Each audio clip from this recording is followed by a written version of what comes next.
Hare Krishna. Om Namo Bhagavate Vasudevaya.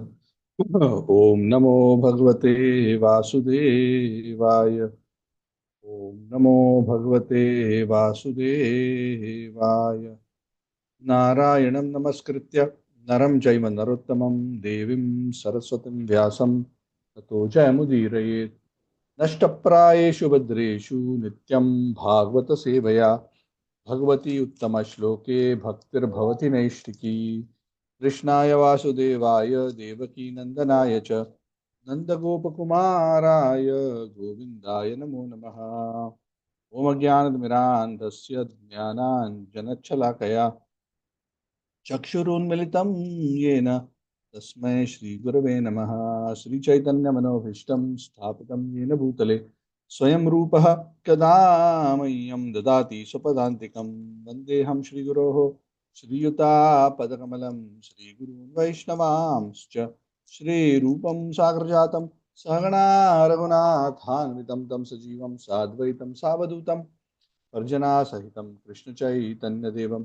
श्रीराधाकृष्णपादान् सगणललिता श्रीविशाखान्वितांश्च कृष्णकरुणासिन्धु दीनबन्धु जगत्पतेः गोपेशा गोपिकान्त राधाकान्त नमोऽस्तुते तप्तकाञ्चन गौराङ्गी राधे वृन्दावनेश्वरी वृषभानुसुते देवी प्रणमामि हरिप्रिये वंशकल्पतरुभ्यश्च कृपा सिन्धुभ्यैव च पतितानां पावनेभ्यो वैष्णवेभ्यो नमो नमः जय श्री कृष्ण चैतन्य प्रभु नित्यानंद श्री अद्वैत गदाधर श्रीवासादि गौर भक्त वृंद हरे Krishna Krishna Krishna Hare Hare Hare Ram Ram Ram Hare Hare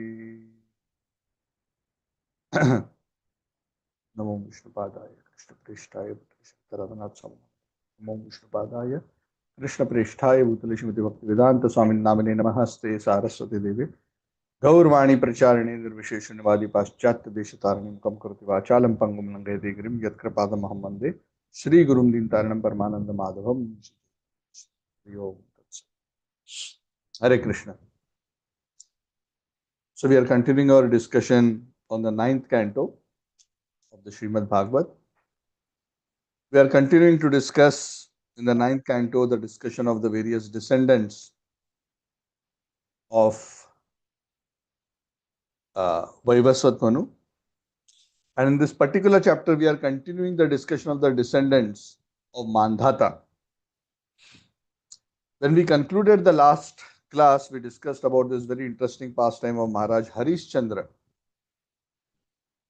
And this very interesting episode of Harishchandra and his son Rohit, how Harishchandra,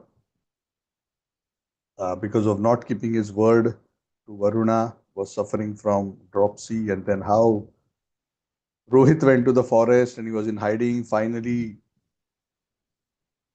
he set a deal with Sunapeksha, who was the son of Ajigartha, to be sacrificed instead of him. And that yajna, and then he came back, and that yajna was eventually performed. There is something interesting, even though it is not mentioned here, it is mentioned elsewhere later in the Bhagavatam. But the interesting thing to note is that when the sacrifice of Sunapeksha instead of Rohit was supposed to be performed, the human sacrifice, Vashishta Muni intervened and actually Sunapeksha's life was spared because he said there's no need for any such human sacrifice. And Varun was also pleased. He said also there's no need. All that Varunadev actually wanted was that Harishchandra keep his word. So anyway, it's not mentioned here, but I thought I will just mention this wonderful thing. So how in the end everything worked out very wonderfully. Rohit was saved, Sunapeksha was saved, Harishchandra was cured from the dropsy as well. So everything ended well. No human sacrifice was eventually performed. So I just thought I will just mention this. I was checking on this particular point with some devotees for a deeper understanding, and this is what I learned. So, yeah. So we are continuing the chapter. We are discussing chapter 8 of the 9th canto today. This particular chapter is entitled The Sons of Sagara Meet Lord Kapila. So the story of the descendants of Mandata, which comes through Harishchandra's son Rohita, further descendants, these are all descendants in Surya Vamsha. Please understand, we are leading in the next couple of chapters, we are coming to Ramachandra already. So we are going through all the descendants leading to Ramachandra in this particular canto. So we are talking about Surya Vamsha. We are talking about from Ikshvaku Kul, Mandhata, Sagara. These are all ancestors of Lord Ramchandra. And the Ramayana, these are all often referred to. And many of these pastimes are described in great detail in Valmiki Ramayana also. And briefly here. So Harishchandra, also one of the ancestors of Sri Ramachandra. So Harishchandra's son Rohit, who was eventually saved and then he became the king.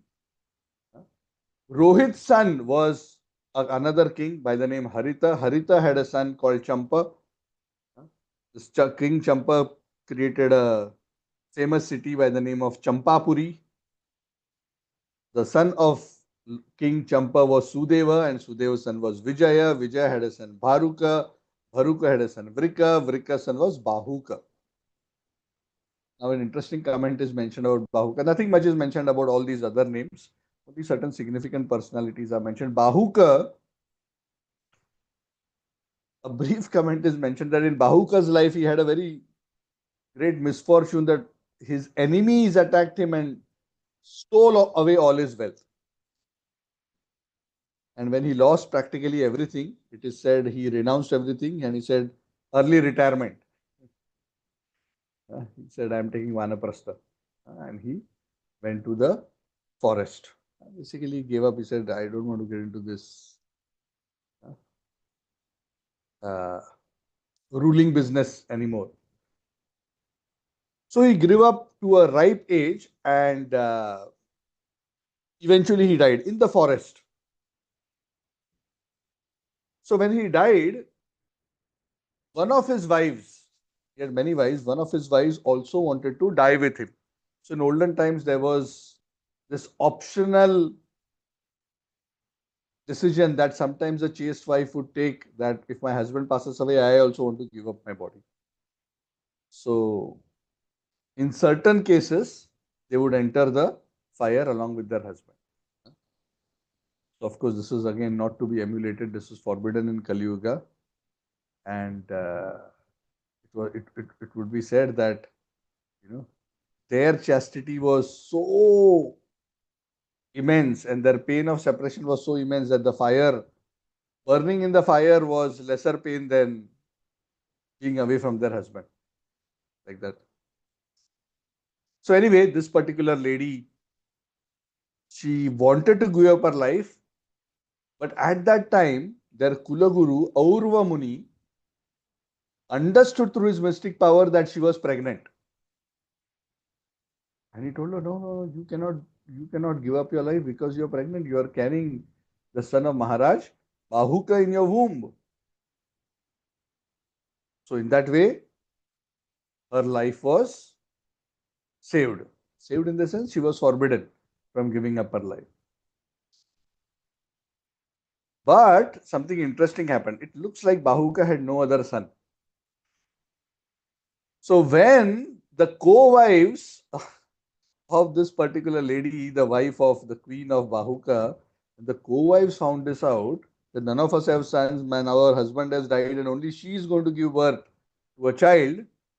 They were so envious that they started giving her poison. Very interesting. The nature of envy is so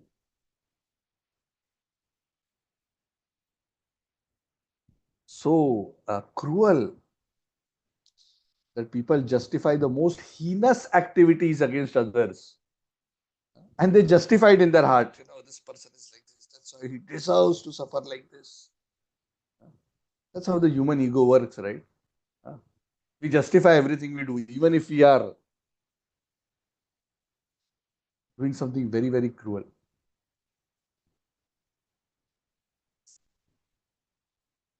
So they actually fed poison in her food of this particular wife.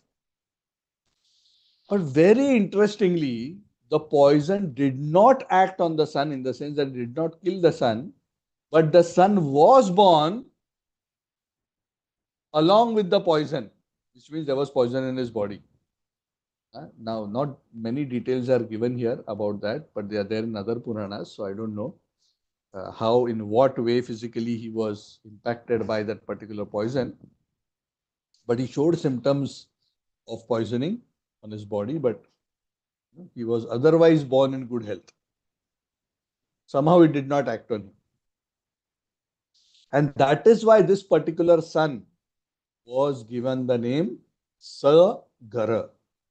Gara means poison, Sa means with. He who was born with poison. Sagara.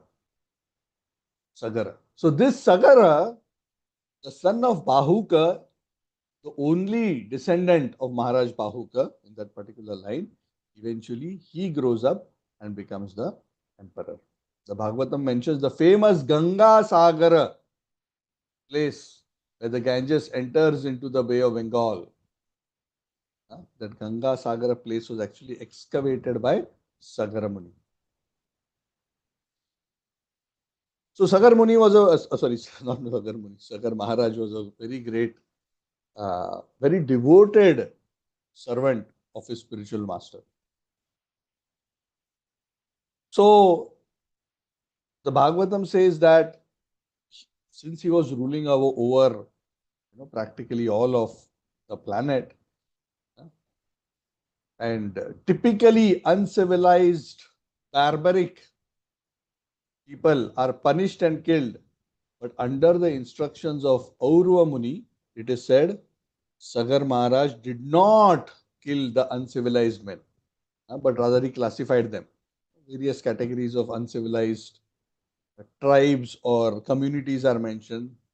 Talajangas, Yavanas, Shakas, Haihayas, the barbarous. I'm assuming from the barbarous, the word barbarians have come. Barbarous. The Bhagavatam mentions a very interesting point. Just to distinguish them from others, he made each of these groups dress in a particular way,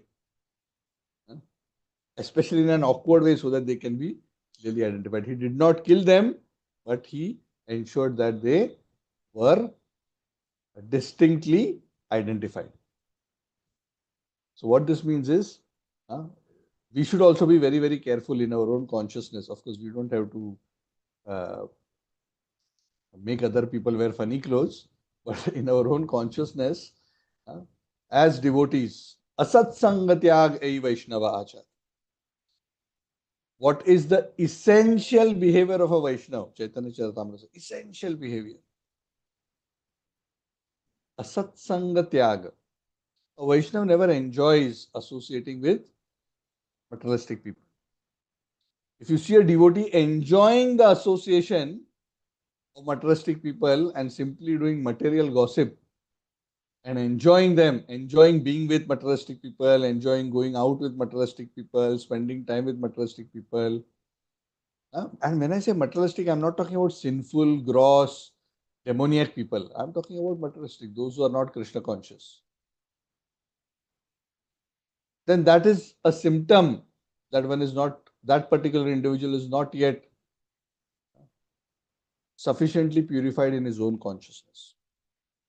Because for a serious devotee or a serious practitioner of Krishna consciousness, for one who has developed some taste in Harikatha, the association of materialistic people is too painful. It's too painful. So those who feel what I just said, they will know.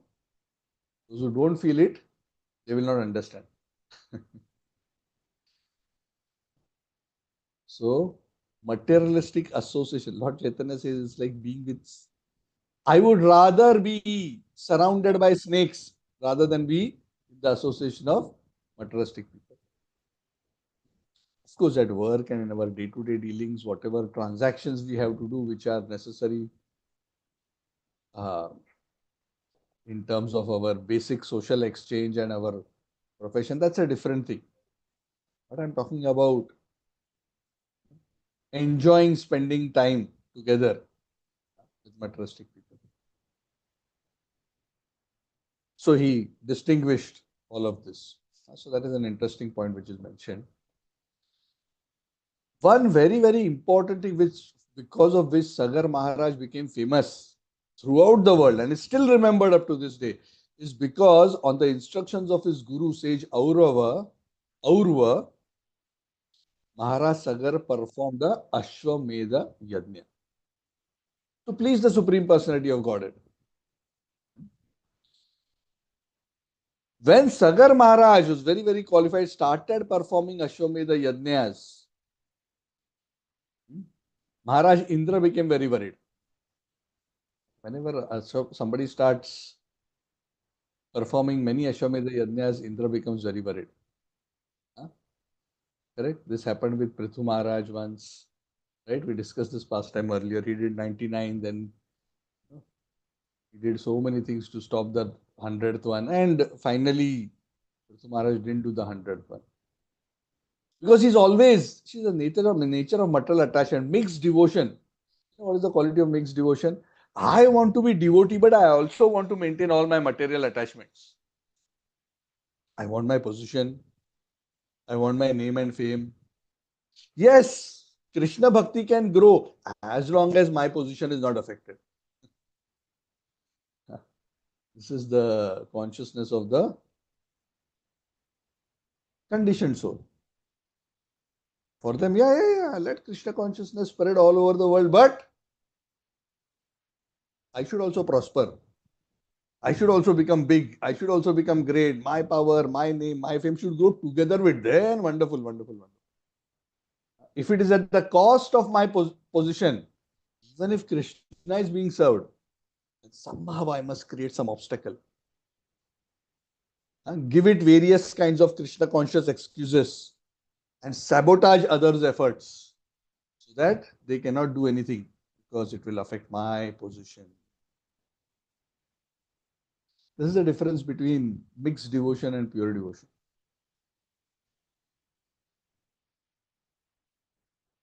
Even devatas are suffering from this kind of attitude. Indra was so envious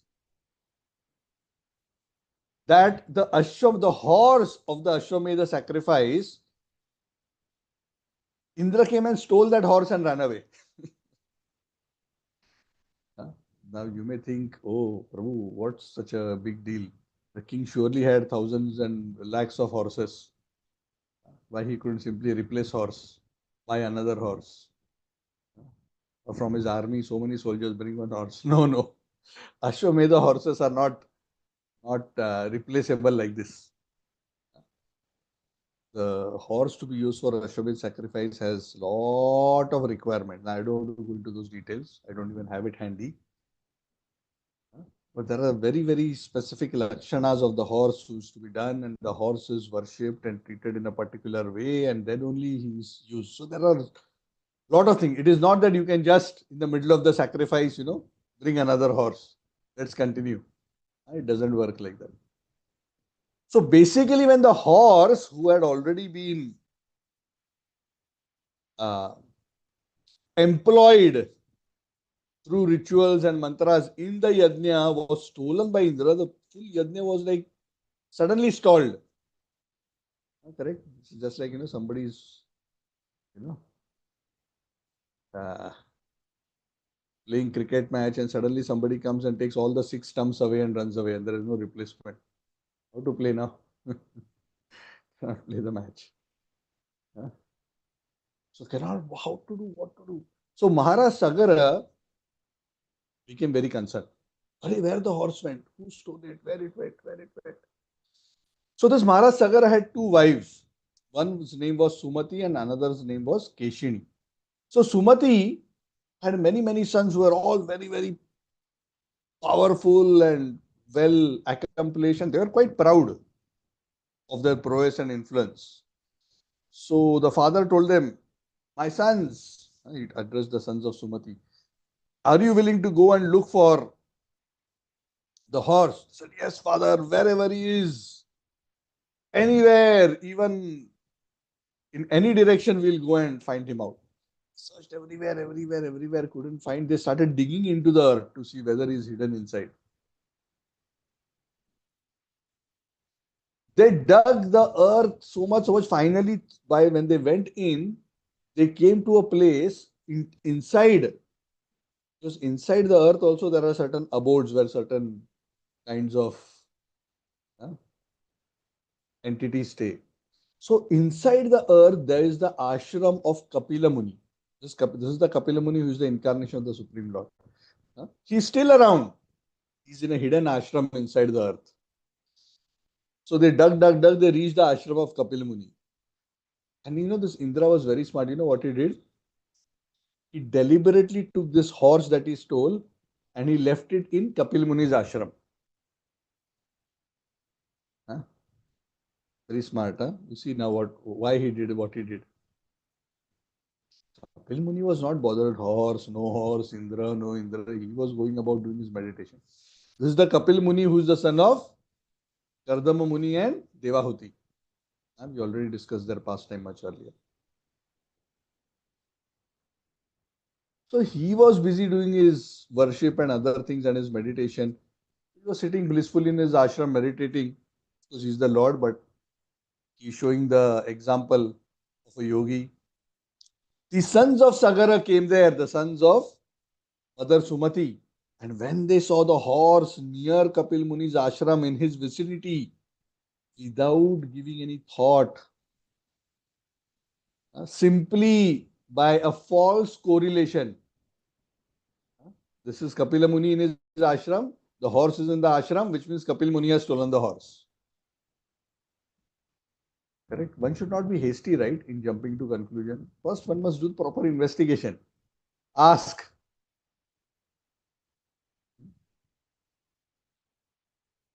Correct? Huh? But very hastily, these sons of Sumati and King Sagara, they immediately said, yes, this person has stolen the horse. And he is now pretending he doesn't know anything and he's pretending he's meditating with his eyes closed. Kill him, kill him. They all took out their weapons and started rushing towards Lord Kapila. Lord Kapila, he's the Supreme Lord and he's in his performing a Paramhamsa Leela. So of course, as the Lord anyway, he's not affected by anger or any other things. But even in that particular Leela, he was. Huh? It is said, Indra deliberately influenced the intelligence of the sons of Sagara so that they would make this mistake. See, this is what I'm saying. When envy, even saintly people who are not fully purified, sometimes how devious they can become. Unless one has transcended the modes of material intelligence, our intelligence can become polluted. Indra manipulated their intelligence that they became suddenly so angry and they started rushing towards Maharaj Kapil, Lord Kapil. And because of that offense of having an inimical feeling towards Lord Kapil, who is the Supreme Lord, it is said fire emanated from the bodies of these sons of Sagara.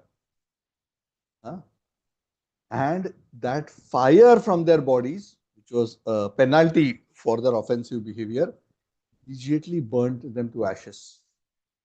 You know how many sons were there? Anyone knows? Nobody knows. Without googling. 2000, I believe. I 2000. So it says 60,000 sons. Okay. Now, don't ask me how they manage such a feat. I have no idea. But These are very great personalities. So those details are not mentioned, so we don't know. Anyway, so 60,000 sons of Sagar Muni burned in an instant. Now, some people say, and the Bhagavatam mentions this, some people say, Lord Kapila, he saw them coming towards him, he became angry, a fire came out from the eyes of Lord Kapila and burnt them to ashes. But Bhagavatam is clearly mentioning, no. That version is not true. The Lord is beyond the modes of material nature. The Lord did not have to explicitly do anything to kill them, but their own offensive nature caused the fire element in their body to become prominent and they all burnt.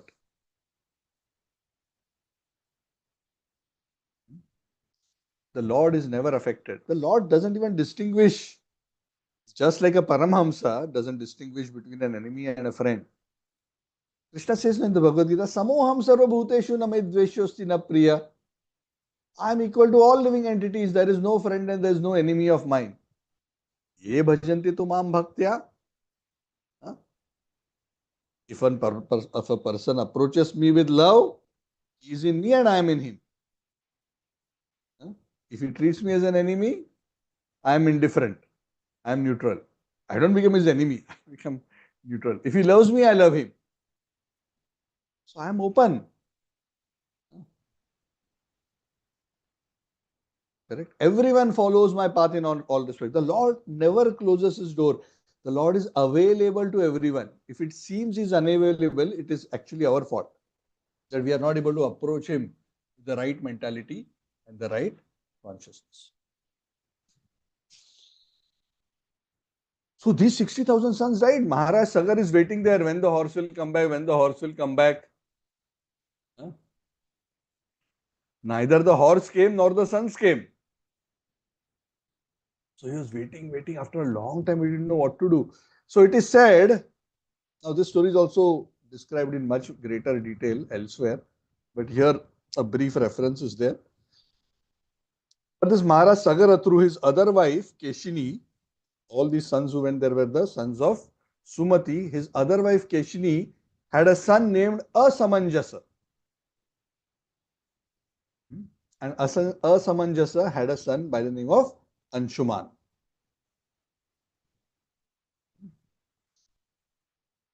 Anshuman was a pet of his grandfather, Sagar Maharaj. And he was always very, very obedient. Asamanjas also has a very interesting past.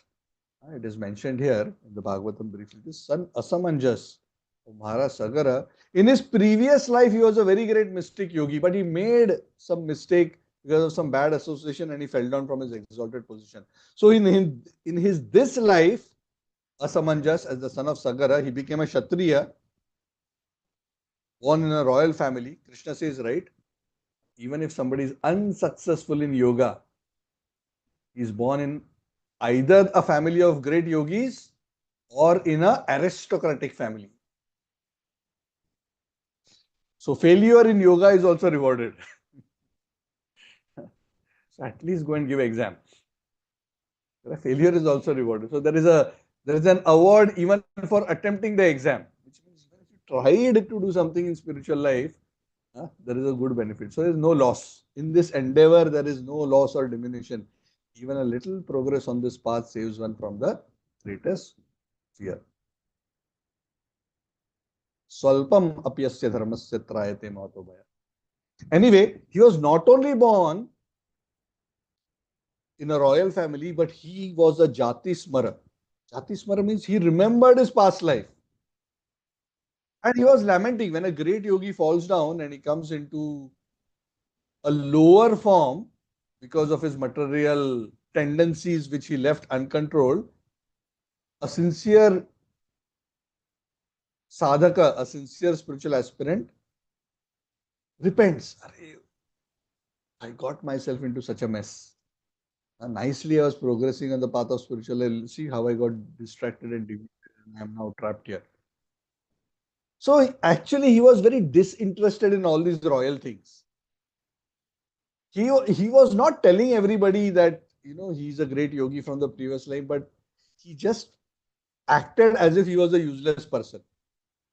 Not exactly like Bharat Maharaj, but he used to do lot of mischief. He didn't play himself dumb, but he would behave in very mischievous ways.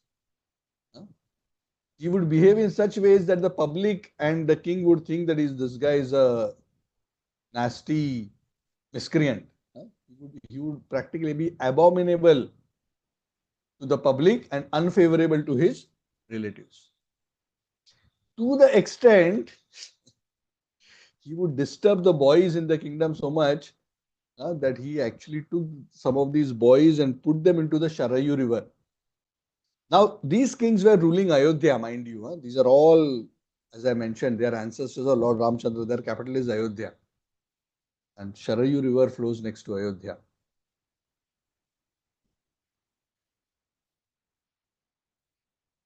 So, Ayodhya,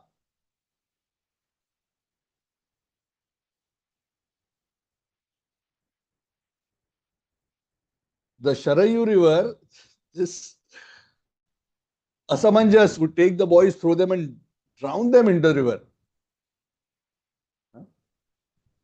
Because he was doing such nasty things. Asamanjas' father, Sagar Muni, was so fed up with him. He didn't know that he's a Jati Smar, he's a great yogi from previous lives.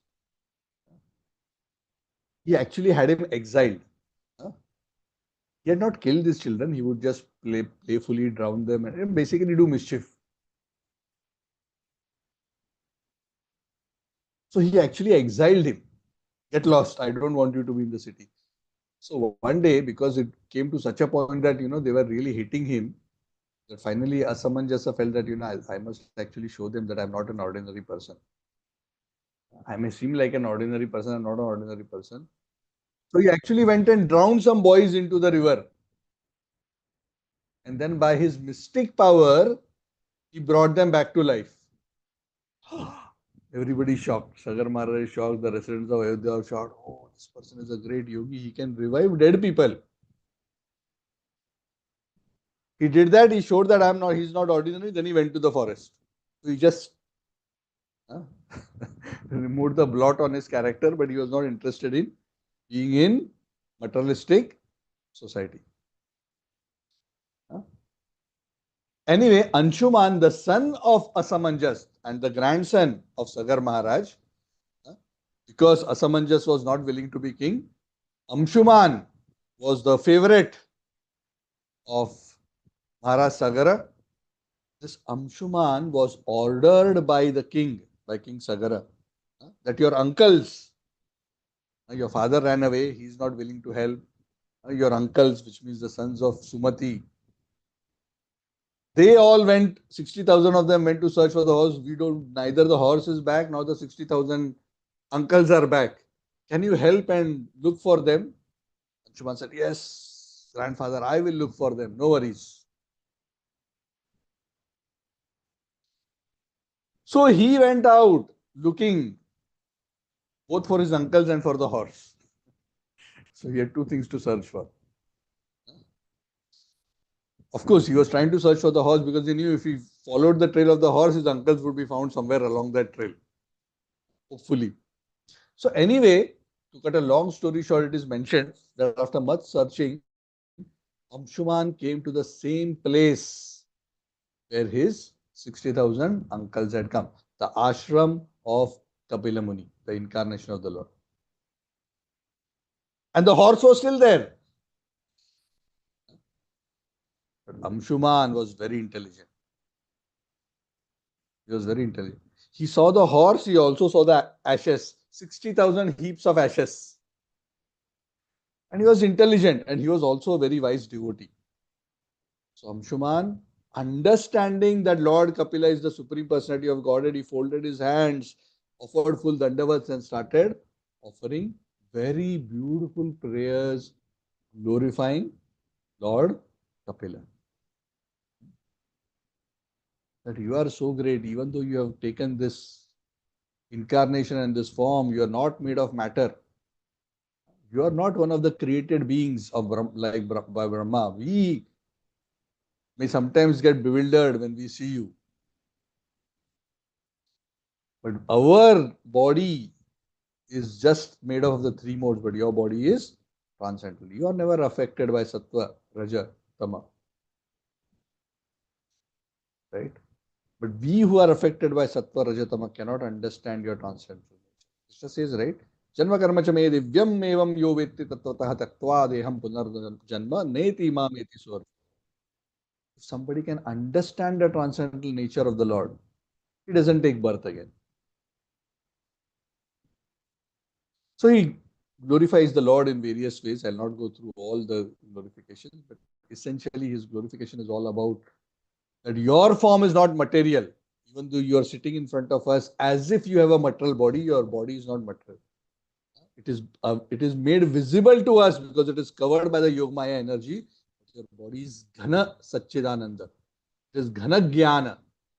It is condensed transcendental knowledge. It is Sat Chid Ananda. People like us whose hearts are filled with lust, greed, envy, illusion, who are only interested in aham, mama, in house and family and relatives and wealth, we will never be able to truly see your spiritual form or appreciate you. And that is why we will remain entrapped in this material world. So when he very humbly glorified the Lord, unlike the previous episode where his uncles made a big folly, the intelligent King Anshuman, or not king, he wasn't king at that time, the grandson of Sagar, Anshuman, he was able to please Lord Kapila. So Lord Kapila became very kind to him and instructed Anshuman in transcendental knowledge, because he could see that he was not just here for the horse. He was genuinely appreciating the Lord. So the Lord reciprocated by bestowing on him transcendental knowledge. After giving him transcendental knowledge, told him, you have come here for the horse, I understand. Here, this is the horse. The same horse that your uncles came for. And then he told him, yes, your guess is correct, Anshuman. These 60 heaps of ashes are indeed your, 60,000 heaps of ashes are indeed your 60,000 uncles.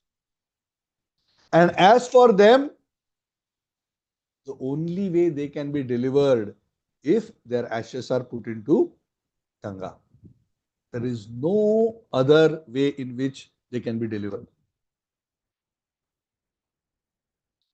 So that is how the whole story of Ganga's descent starts, and that story is not mentioned here, particular pastime.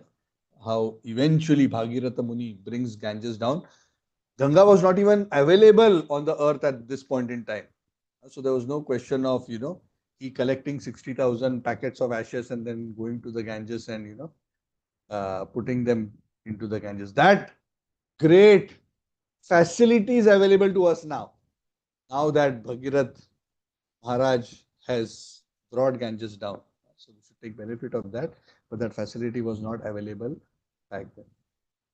Lord Kapila instructed Anshuman that this is how you should deliver. And then he told, you can take the horse and go back. Maharaj Anshuman circumambulated Lord Kapila, offered him respectful obeisances, and after serving him properly, brought the horse back for sacrifice. The rest of that particular story is not mentioned in this chapter, so I'll not go into that.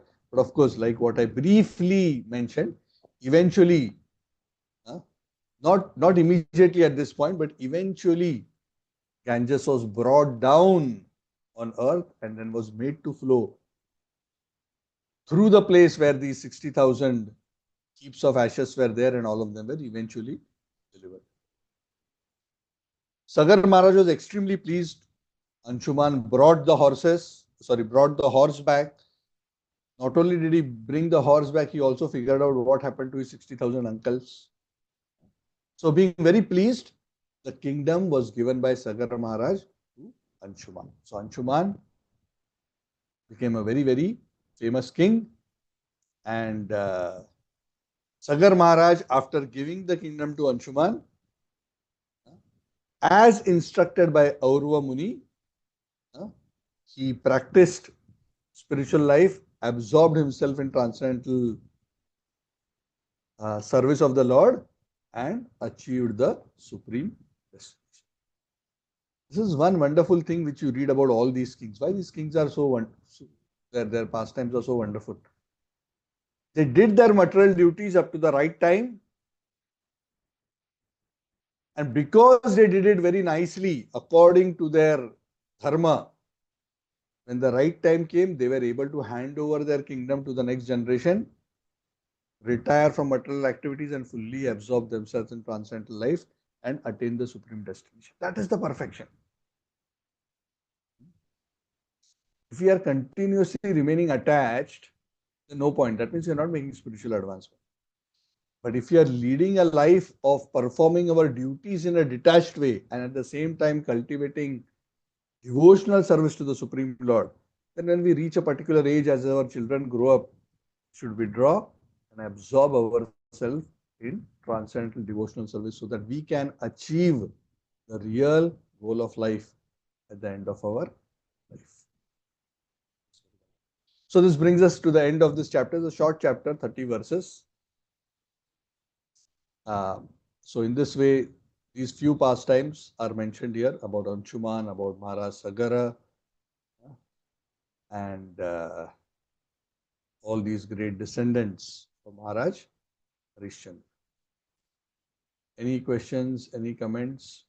We are slightly ahead of time, but can take a few questions, if any. Otherwise, yeah, Tarun Prabhu, go ahead. Yeah. Prabhuji, Hare Krishna, Dandavat Pranam. Prabhuji, one question on the timings of Ganga. So, in the Vamana time, when Lord cracked the shell of Brahmand, then water came and it was stood in the Kamandala of Brahmaji. So after that, Ganga fall into the Mount Sumeru and then divided into the multiple stream like we discussed in Canto 5. So Yeah. when it came on the earth, means the timings of that Maharaj Anshuman and Bhagirath, at that time it fall into the Mount Sumeru or it was It was later? already, when it was, so it was already received by Lord Shiva on its head, Mm-hmm. right? Yeah. So from there, Bhagirath Muni requested it to come and flow on the earth, right? So it flows in the heavenly planet. So uh, from the locks of hair of Lord Shiva, Bhagirath Muni brought it down to earth. Okay. Before that, so the Ganga river, which flows in the heavenly planets, is known as Mandakini Ganga. It is known as Mandakini. That river is known as Mandakini. So that Mandakini is brought down and it becomes Ganga Devi and it comes on earth. Earth. So Bhagirath Muni brought her down on earth. Until that time, she was not available on earth. The exact chronology I do not remember. You can research that. A lot of information on this is available online. But the basic point is that it was there in the heavenly planets, and then Lord Shiva wanted to, Bhagirath Muni wanted to bring in on earth, but of course, you know, the earth will get destroyed with the current of the force of the current of Ganges. That's why Lord Shiva first took it on his head, and then from there he, you know, uh, stopped that intense momentum of the water, and then created a trickle from there, which earth can bear. Something like that. The other details I don't remember on top of my head, so I may not be able to share right away. But that's the basic point. So that had not happened yet, because Sagar Maharaj was very concerned about how my 60,000 sons will be delivered. So then that concern passed down from him to others, and eventually to Bhagirath Maharaj. In a family, descendants inherit the good and the bad of the previous generations. Yeah. So, of course, one is born in a particular family because of one's karma, but in that family, one inherits the good and bad. So, the laws of karma are very subtle. There are karmas which there are duties and obligations one has even to one's own family that one is born in. And if one doesn't execute those obligations, one is accountable for it and punished for it, unless one has become a pure devotee and then has no material duties. Then yes. Okay, Prabhu? Yes, Prabhuji. Yeah. Prabhuji, I have one more Yeah. basic question that is in context of envy. Hmm. Means we have discussed this, but I'm just trying to see through a glance. So if we see through glance from Satyug to means today Kali Yuga, everywhere when Lord was present, not present, means he's present anyways all the time, everywhere. So envy is there even in Satyuga also. If we see the Yes, Hiranyakashipu yes. time and everything. Always there. It is So, just the proportion, Prabhu. So mhm, envy is one of the most, anyone who is not fully liberated has envy. It's as simple as that. mhm, Huh? Conditioned life means envy is there. Envy is there because of a competitive mentality vis-a-vis the Supreme Personality of God. So that is the root of all material disease, envy. The same envy that we have towards the Lord, which causes us to want to be an independent enjoyer, is the cause of our fall down, the material. mhm, And the same envy towards the Lord when we are in this world is also expressed towards other living entities, because we are always competing. We are comparing why this happened to him. He doesn't deserve this. This should happen to me. I am so wonderful. I am so great. He's useless. He's like this. He's like that. Right? yes, Happens to all of us, right? true. Yeah. Of course, some of them just keep in their mind, then it's not so bad. It's not good, but it is.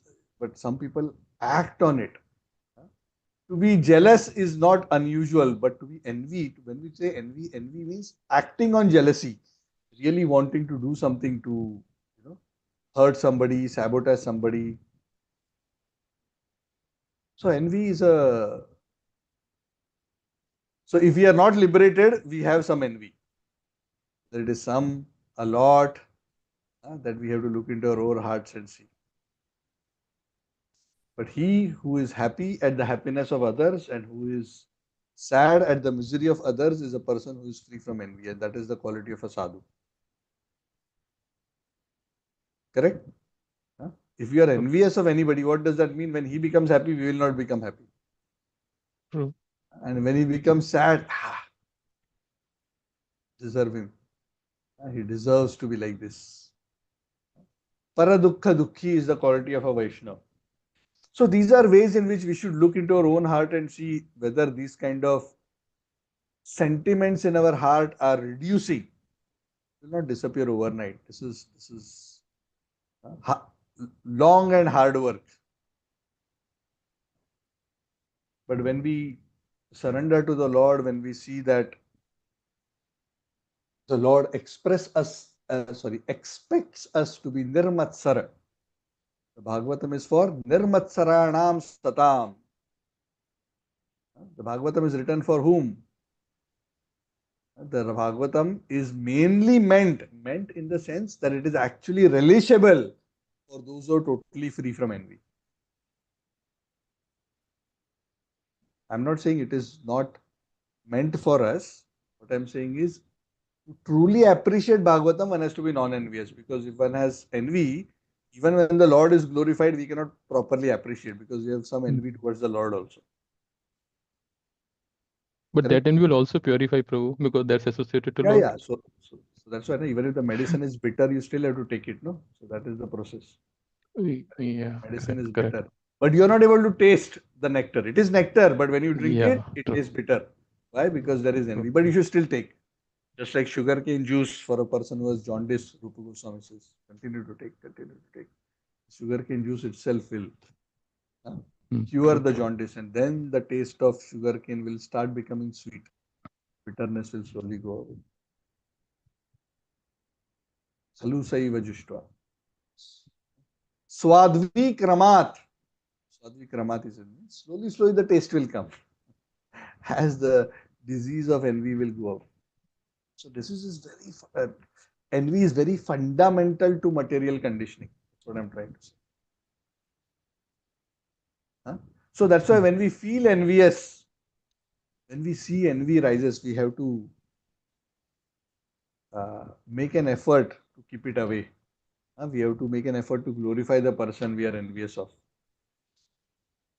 We have to make an effort to appreciate. We have to make an effort to not act on our envy and then commit offenses, either verbal offenses or worst, actual plotting to hurt somebody, materially or spiritually. Okay, Prabhu? Yes, Prabhuji. Thank you very much, Prabhuji. Hare Krishna. Anything else? Okay, so thank you very much. Grantara Srimad Bhagavatam ki Jai Shri Prabhupada ki Jai Samaveta Gaur Bhakta. Thank you, Saralakshmi Mataji, Tarun and Pooja. Hare Krishna, Prabhuji. Dandavat pranam. Hare Krishna Prabhu, thank you so much. Thank you, Prabhu. Hare Krishna. Sachi Prema Mataji, Anand Sundari Mataji, thank you. Hare Snehaji, Krishna, Prabhu. Gol, Priya, thank you. Ankan, thank you very much. Thank you, Prabhuji. Thank you, everyone. Hari Hari. Thank See you all on Hare Tuesday. Krishna, Prabhu.